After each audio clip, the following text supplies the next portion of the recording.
Number 14. Bakit gising pa kami? Nag-aantay kasi ako mag-isa ng gifts. Real talk. So, meron tayong equation of a circle na hinahanap.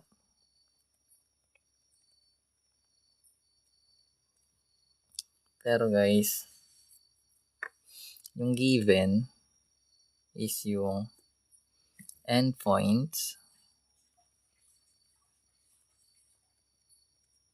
of diameter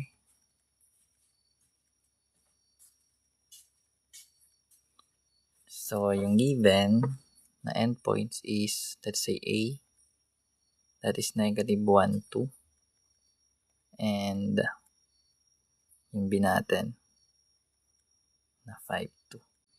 So kapag ganda yung given guys, pwede mo siya i-plug, pero kung familiar ka naman sa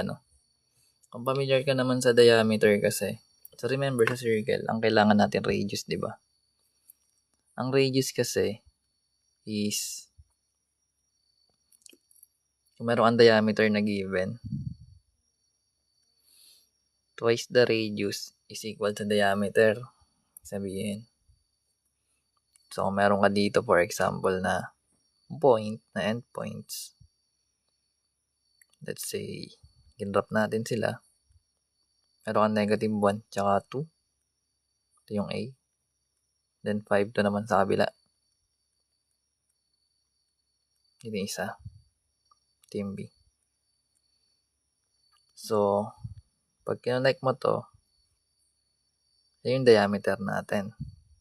Paste dito. Ay, ang radius is kalahati lang. So, pag hinati mo to, makuha mo yung radius. So, paano makukuha yung gitna nito? So, para makuha mo yung gitna ng dalawang points, gagamit ka ng midpoint formula, di ba? So, yung midpoint, bakit distance? Gitna nga yung hahanapin mo eh. Pag kinapin mo yung distance na ito, hindi mo pa rin makuha yung midpoint. Pero pwede, divide mo sa 2. Hindi rin eh. Pwede ba yan? Parang pwede rin. Anyways, midpoint kailangan natin. So, yung midpoint, that is x sub 1 plus x sub 2 over 2.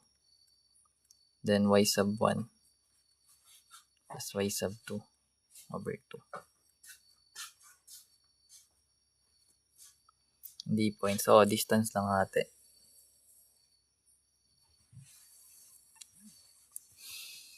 So, kailangan midpoint. So, ano na yung makukuha natin? Graduate ka na. Buti naman. So, magkakaroon tayo ng x sub 1. Lagyan mo lang to x sub 1, y sub 1, tapos x sub 2, y sub 2. Then yun na. Plug mo na yun.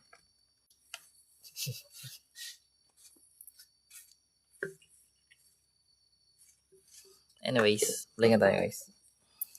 So, meron tayong x sub 1, that is negative 1. Plus yung 5 over 2. Then, y sub 1 is 2 plus 2 over 2. So, meron tayong midpoint na 4 over 2 and 4 over 2, which is magiging 2, 2. So, ito yung ang tawag dito sa tuto natin, magiging ano to?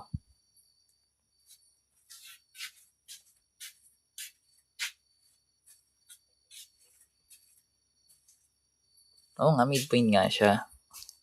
Midpoint nga siya. So, kung midpoint siya na ito, anong tawag natin dun? Diba?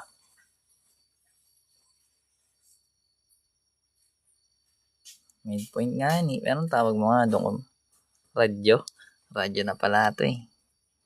So, magkakaroon tayo ng radius. Ito yung radius natin guys. Midpoint. Radius. Center, hindi radius. So, magiging center to.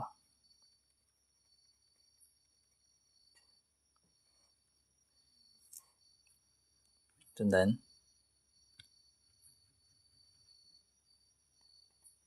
So, magiging center natin yan.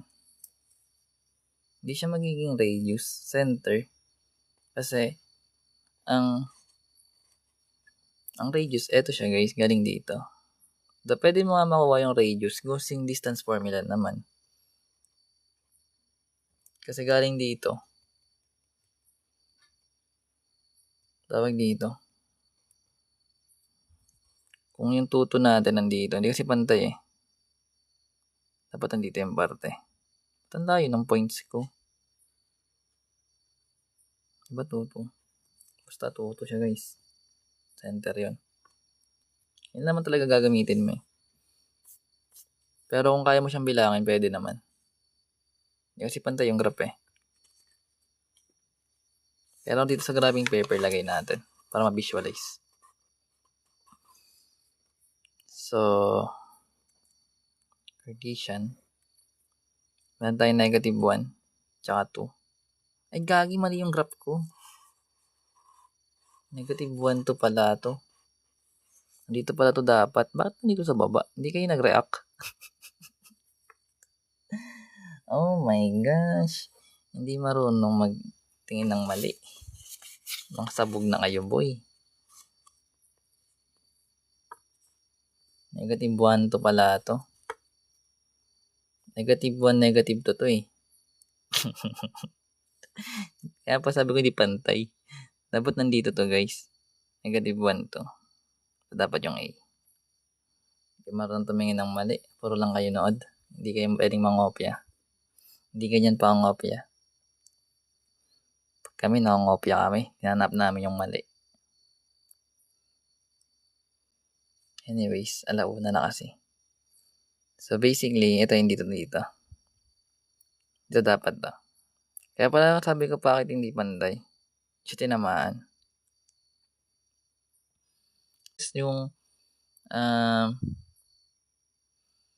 Yung tawag dito, y value nila para makuha yung midpoint o yung middle. Ito, subtract mo lang. 5 minus 1 or 5 plus negative 1 magiging 4, tsaka divide mo sa 2. Makukuha mo na kagad yung tuton eh. Ito yung magiging center. Pwede yung ganun. Pero pwede rin midpoint formula. Basta ganun. Anyways, ulit. So, yung endpoints, meron ka negative 1, 2. And B natin is 5, 2. So, yung 2R is equals to diameter. Pag pinlat natin yung A na negative 1, 2, dito yon. Then yung B natin na 5, 2, nandito siya na part. So, using midpoint formula, makakuha tayo ng 2, 2. Wherein yung 2, 2 na yon is magiging center. So, actually, eto, makakuha na natin yung radius kasi countable naman. Kasi pag binilang mo to dito, hanggang dito, makakuha mo na yung radius. So, bali 1, 2, 3. So, yung magiging radius natin doon is 3. So, ngayon, kung meron ka ng radius, meron ka ng center, makakuha mo na yung equation ng circle. So, ano magiging equation ng circle natin? Ano magiging equation ng circle?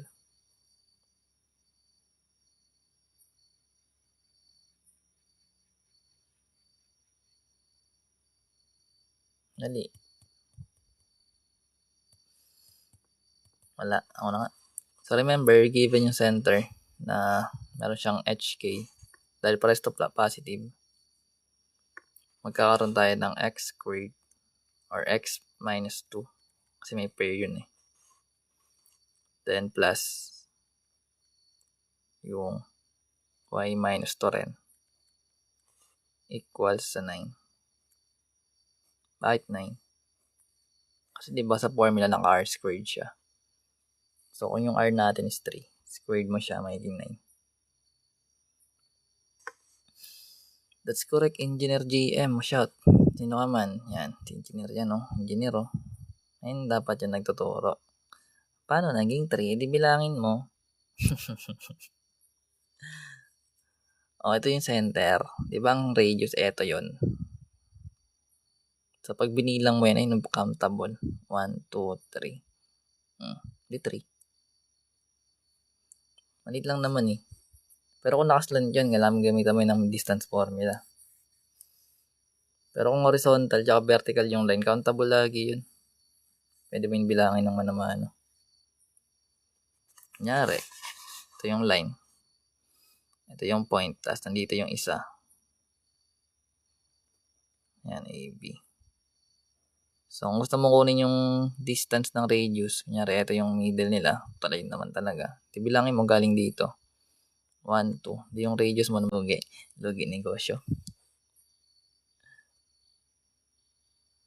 No? Unlimited na. So, meron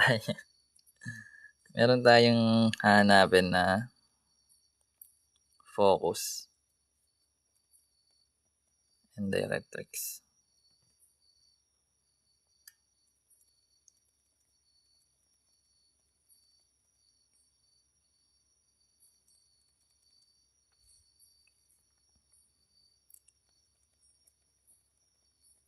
Sa equation ng focus tsaka directrix, no? Find the focus and the directrix equation, I mean. Kasi yung focus case ordered pair lang to eh. Pero yung directrix equation siya. So, yung given is x squared. Kapag x yung may squared, nako limited, idol. Tulog ka na, boy. So, sabi natin kapag x yung may squared, it's either upward or downward, di ba?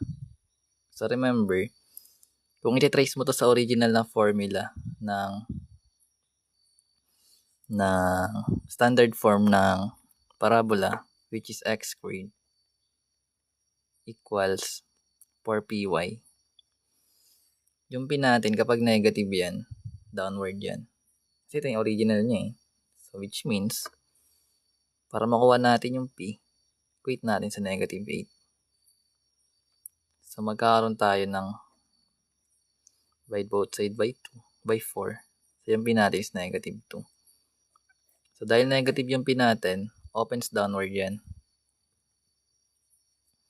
Opens downward.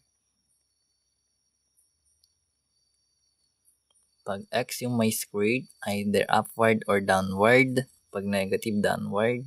Pag positive, upward. So, ngayon, easy ako eh. Kasi ako alis nga kay mamaya eh. Daming ganap. Sa vertex guys, dahil naka x squared tsaka y lang naman to and walang partner yung x and y natin. So, basically, 0, 0 yan na. Nasa origin yan. So, pag in-wrap natin siya, saan tayong vertex? 3, 0, 0. Ito yan. Then, dahil yung p natin is negative 2. At alam natin na opens downward.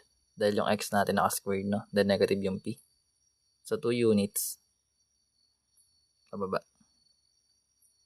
Ito yung vertex. Ito yung f natin. Then, kung nasa nakaharap yung focus, sa vertex, dun siya nakapasok dapat. So, ngayon, ano yung ordered pair ng focus natin? Kasi yun yung hinahanap eh. So, gamit yung graph, makuha mo na yung focus, no? So, ano yung ordered pair niya? Mali. That is 0, negative 2. Kasi sa baba. Taas ba yun, boy? Report. Tawag mo na yan, boy. So, magiging 0, negative 2 siya. So, ngayon, hindi naman ito yung kulang pa kasi ang kailangan natin directrix pa eh, no? So, ano yung magiging equation ng directrix natin?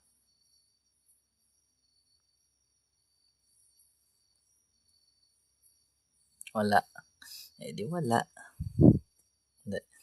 So, di ba sabi natin, yung distance ng vertex sa focus is equal sa distance ng vertex sa directrix. So, bali yung pin natin dito is negative 2. So, mag-move tayo ng 2 units upward. Then, ito na yung magiging directrix natin. Equation siya, hindi siya ordered pair. So, ngayon, dahil tumama yung directrix natin sa y-axis, di ba sabi ko lagi, kung sang axis tumama yung line, ayun yung magiging equation mo. So, dahil sa y-axis, magkakaroon tayo ng y. So, anong number yung tinamaan ng y-axis natin? 2. So, magiging ito yun. Ito yung directrix. Sundan. At negative 2. Opposite siya, guys.